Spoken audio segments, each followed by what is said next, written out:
Welcome back to my YouTube channel. So ഇന്നത്തെ നമ്മുടെ video എന്ന് പറയുന്നത് ക്രിസ്മസ് സെലിബ്രേഷൻ്റെ ഫംഗ്ഷൻ ഉണ്ട് ഇന്ന് 7 മണിക്കാണ്. ഓൾറെഡി ഞാൻ പർച്ചേസിംഗ് ഒക്കെ കംപ്ലീറ്റ് ചെയ്തിട്ടുണ്ട്.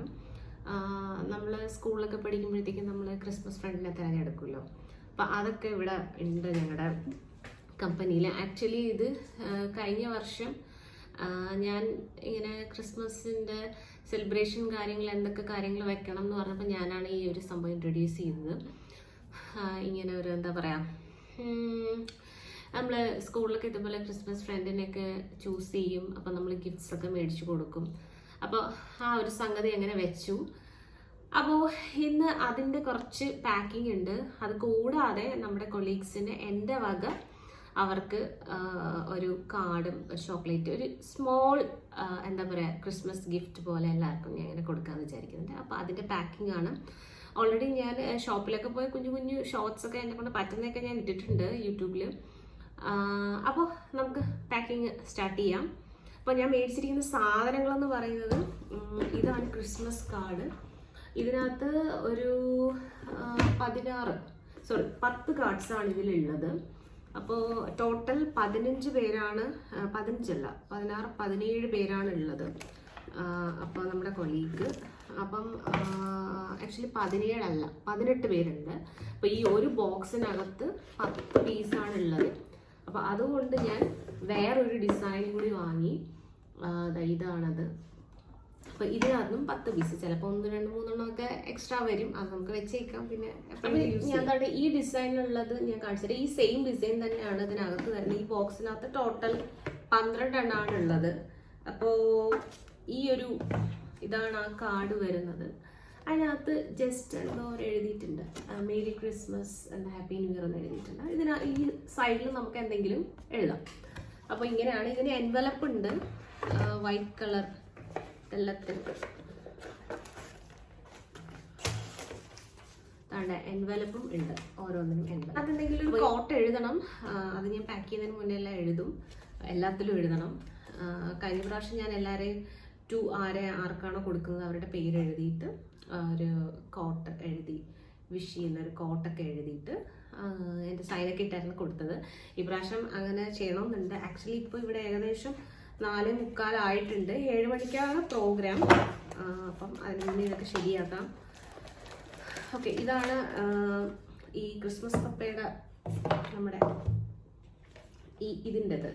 ഇനി അടുത്ത രണ്ടാമത്തത്, ഇത് കുറച്ചുകൂടെ നല്ല രസമുണ്ട് എനിക്ക്. മറ്റേക്കാട്ടിലും ഇതാണ് കുറച്ചുകൂടി ഇഷ്ടപ്പെട്ടത്. ഇതും ഈ സെയിം ഡിസൈൻ തന്നെയാണ് അകത്ത് വരുന്നത്. ഇതാണ്ട് ഈ ഒരു ഡിസൈൻ. പിന്നെ അകത്ത് സിമ്പിളായിട്ട് എഴുതിയിരിക്കുന്നത് വിഷിങ് യു എ സ്പെഷ്യൽ സീസണോ അങ്ങനെ എന്തോ ഒരു സംഭവം. ഇതിനും എൻവലപ്പ് ഉണ്ട്. അപ്പോൾ ഇത് ഞാൻ എൻ്റെ കൊളീഗ്സിന് കൊടുക്കാൻ വേണ്ടി മേടിച്ചതാണ്. കാരണം എല്ലാ പ്രാവശ്യവും ഞാൻ അവർക്ക് കഴിഞ്ഞ പ്രാവശ്യമൊക്കെ ജസ്റ്റ് കാർഡ്സ് മാത്രമേ കൊടുത്തിട്ടുണ്ടായിരുന്നുള്ളൂ. അപ്പോൾ അതൊന്ന് ചെറുതായിട്ടൊന്ന് അപ്ഗ്രേഡ് ചെയ്തിട്ട് ഞാനൊരു അതിന് വേണ്ടിയിട്ട് ഞാൻ ഓരോ എന്താ പറയുക കവർ, അതായത് ഗിഫ്റ്റ് കൊടുക്കാനുള്ള ബാഗ് വാങ്ങിച്ചിട്ടുണ്ട്. ഇത് കണക്കത്തെ ഓരോ ബാഗിൽ ഓരോ കാർഡും ഒരു ചോക്ലേറ്റ്, ഞാൻ ചോക്ലേറ്റ് മേടിച്ചിട്ടുണ്ട്. കുറച്ച് ചോക്ലേറ്റും കൂടി ഇട്ടിട്ട് കൊടുക്കാമെന്നാണ് വിചാരിക്കുന്നത്. അപ്പം ഇതാണ് എൻ്റെ പേഴ്സണൽ ആയിട്ട് ഞാൻ എൻ്റെ എല്ലാ കൊളീഗ്സിനും കൊടുക്കാൻ ഉദ്ദേശിക്കുന്നത്. ഇനി അടുത്ത നമ്മൾ നോക്കാൻ പോകുന്നത് നമ്മുടെ ക്രിസ്മസ് ഫ്രണ്ടിന് ഞാൻ എന്താ മേടിച്ചിട്ടുള്ളതെന്ന് കാണിച്ചു തരാം. ഞാൻ ആക്ച്വലി ബൂട്ട്സ് ആണ് മേടിച്ചിട്ടുള്ളത്. എന്തുകൊണ്ട് ഞാൻ ബൂട്ട്സ് ചൂസ് ചെയ്തതെന്ന് വെച്ചാൽ, കാരണം ഈ ഫിലിപ്പീനോസ് അവരൊരു വൈറ്റ് ബോർഡ് വെച്ചിട്ടുണ്ട്. അതായത് നമ്മുടെ ഓഫീസിലൊരു വൈറ്റ് ബോർഡ് ഉണ്ട്. ആ വൈറ്റ് ബോർഡിനകത്ത്, അതായത് ക്രിസ്മസ് ആകുമ്പോൾ ഒരു വൈറ്റ് ബോർഡ് കൊണ്ട് പ്ലേസ് ചെയ്യും. എന്നിട്ട് ആ വൈറ്റ് ബോർഡിനകത്ത് ഓരോരുത്തരും അവരുടെ നെയിം എഴുതിയിട്ട് അവരെന്താണ് ഈ ക്രിസ്മസ് ഗിഫ്റ്റായിട്ട് എക്സ്പെക്ട് ചെയ്യുന്നത്, അതായത് അവർക്ക് യൂസ്ഫുൾ ആയിട്ടുള്ള അല്ലെങ്കിൽ ആ സമയത്ത് ഇപ്പം അവർക്ക് എന്തൊക്കെയാണോ ആവശ്യങ്ങൾ, അങ്ങനെയുള്ള കുറച്ച് സാധനങ്ങൾ അവർ ബോർഡിൽ എഴുതും. അതായത് ഇപ്പോൾ എൻ്റെ പേര് ഷെഫീന. അപ്പം ഷെഫീന, എനിക്ക് എന്താണ് ആവശ്യം, അതായത് അത് ഒരുപാട് കൂടിയത്, ഒരുപാട് എക്സ്പെൻസീവ് ആയിട്ടുള്ള സാധനമൊന്നും ആയിരിക്കത്തില്ല. എന്തെങ്കിലും അവർക്ക് യൂസ്ഫുൾ ആയിട്ടുള്ള ഒരു കാര്യമായിരിക്കും എഴുതുന്നത്. അപ്പോൾ എനിക്ക് വേണമെങ്കിൽ ഇപ്പോൾ ഒരു സ്കാർഫ് എഴുതാം, അല്ലെങ്കിൽ എനിക്ക് ഇങ്ങനത്തെ ഒരു ടീഷർട്ട് വേണം, അല്ലെങ്കിൽ എനിക്ക് ഇങ്ങനത്തെ ഒരു എന്താ പറയുക, എന്താണോ എനിക്ക് ആവശ്യം. അപ്പം അധികം എക്സ്പെൻസീവ് അല്ലാത്ത അതിപ്പം നമ്മൾ ഏത് ബ്രാൻഡ് ചൂസ് ചെയ്യണം അല്ലെങ്കിൽ എന്ത് ബ്രാൻഡിന്റെ മേടിക്കണമെന്നൊക്കെ നമ്മളാ തീരുമാനിക്കുന്നത്, മേടിക്കുന്നവരെ. പക്ഷെ അവർക്ക് എന്താണ് ആവശ്യം, അതായത് അവർ എക്സ്പെക്ട് ചെയ്യുന്നത്, അവർക്ക് ഇപ്പോഴത്തെ ഒരു സാഹചര്യത്തിൽ അവർക്ക് എന്താണ് ആവശ്യം ഉള്ള സാധനങ്ങൾ അത് അവർ ജസ്റ്റ് ഒന്ന് മെൻഷൻ ചെയ്യും. നമുക്ക് വേണമെങ്കിൽ അത് വെച്ചിട്ട് നമുക്ക് ഗിഫ്റ്റ് വാങ്ങാം.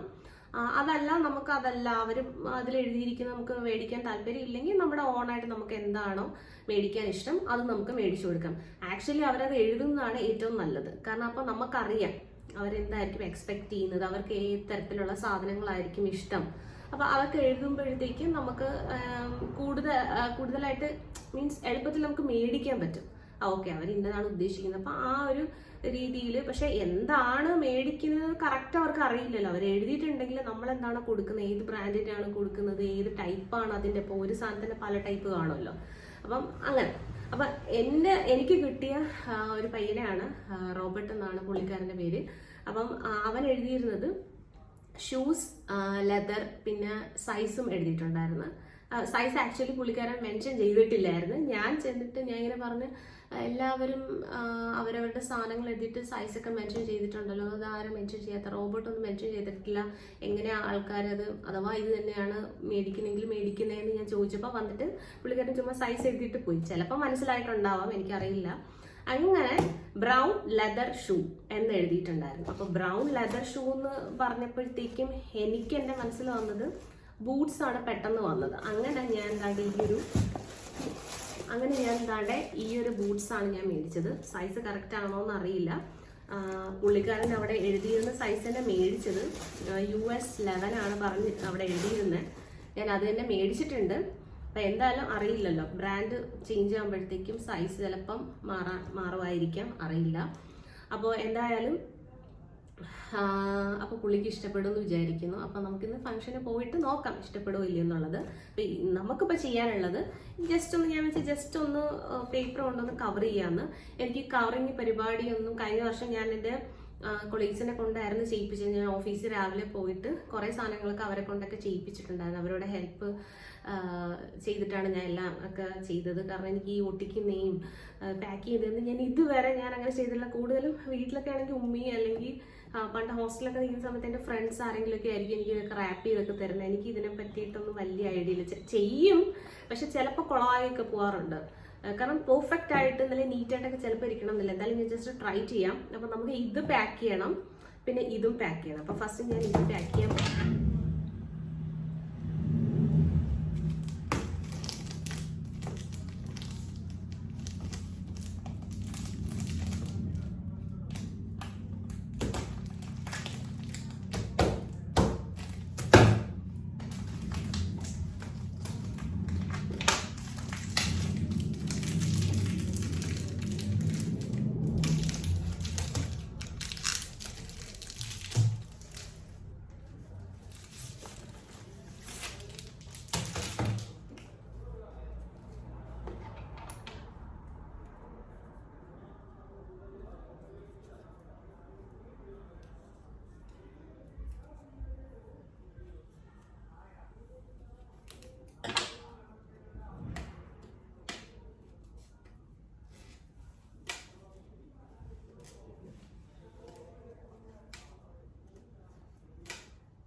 നമ്മൾ ഇത് പാക്ക് ചെയ്ത് കഴിഞ്ഞിട്ടുണ്ട്.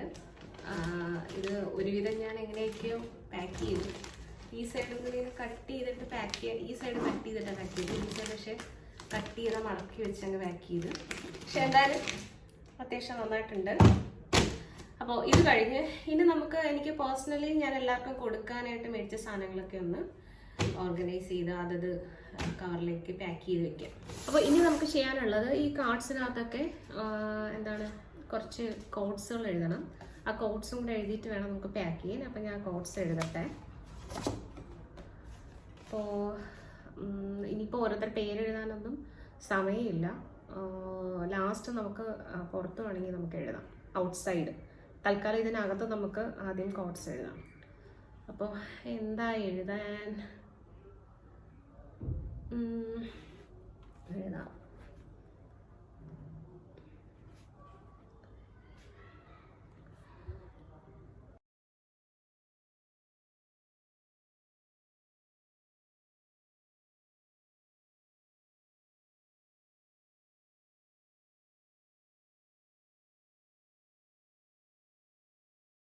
അങ്ങനെ ഓൾമോസ്റ്റ് നമ്മൾ പേരെല്ലാം എഴുതി കഴിഞ്ഞിട്ടുണ്ട്. ഇനി നമുക്ക് ഞാൻ ഈ ചോക്ലേറ്റാണ് വാങ്ങിയത്, ടോബ്ലറും. ഇപ്പോൾ ഓരോ കവറിലേക്ക് ഓരോ ടോബ്ലറോടും പിന്നെ നമ്മുടെ കാർഡ്സും പിന്നെ ചെറിയൊരു മിഠായി ഞാൻ വാങ്ങിയിട്ടുണ്ട്, ആ ഒരു ചോക്ലേറ്റും കൂടെ. നട്ട്സിൻ്റെ എന്തൊരു ചോക്ലേറ്റും കാണാം. വിചാരിക്കും ഈ ചോക്ലേറ്റ് ഒരാൾക്കാണെന്നല്ലേ. ആക്ച്വലി ഈ ചോക്ലേറ്റ് ഒരാൾക്കല്ല ഒരു പാക്കറ്റ്. ഇതിൽ നിന്ന് കുറച്ച് എടുത്തിട്ട് നമ്മൾ ഇതുപോലുള്ള ഓരോ ബാഗിലേക്ക് ആക്കി ഓരോ ചോക്ലേറ്റ് വെച്ച് ഓരോ കാർഡും വെച്ചിട്ടാണ് കൊടുക്കുന്നത് കേട്ടോ. അപ്പോൾ ഓൾറെഡി ഞാൻ ടേസ്റ്റ് ചെയ്ത് നോക്കിയിട്ടുണ്ടായിരുന്നു. നല്ല ചോക്ലേറ്റാണ്. ഇത് ചോക്ലേറ്റ് അല്ല ആക്ച്വലി, ഇത് നട്ട്സ് ഒക്കെ ഇട്ടിട്ടുള്ളൊരു മിഠായിയാണ്. പിസ്തയുടെ ഉണ്ട്, കാഷ്യൂ നട്ട്, പിന്നെ വരുന്നത് ബദാമിൻ്റെ. നല്ല ടേസ്റ്റ് ഉണ്ടായിരുന്നു കേട്ടോ. അപ്പോൾ ഇതും കൂടെ നമുക്കൊന്ന് ഓർഗനൈസ് ചെയ്ത് ഇതേപോലെയുള്ള ബാഗിലേക്ക് ആക്കാം.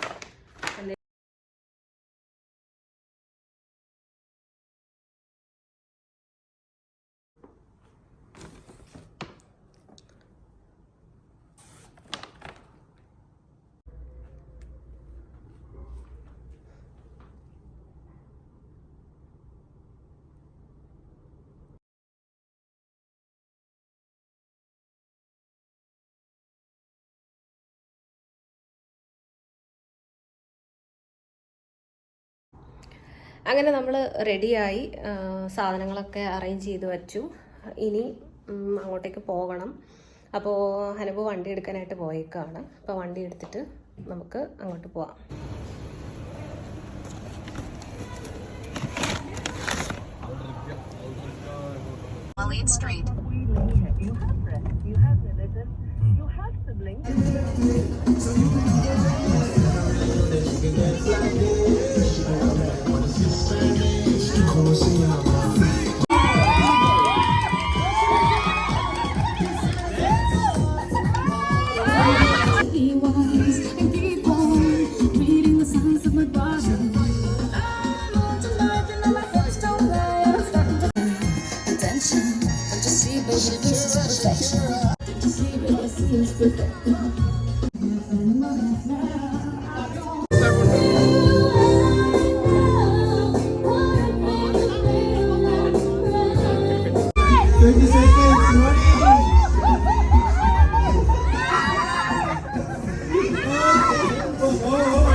Okay, Karen. Okay. We're here for the final one. Yay! Okay. Go.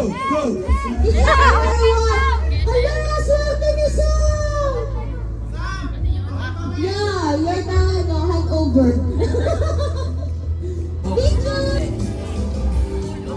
Sa ulo, sa loob ng ulo.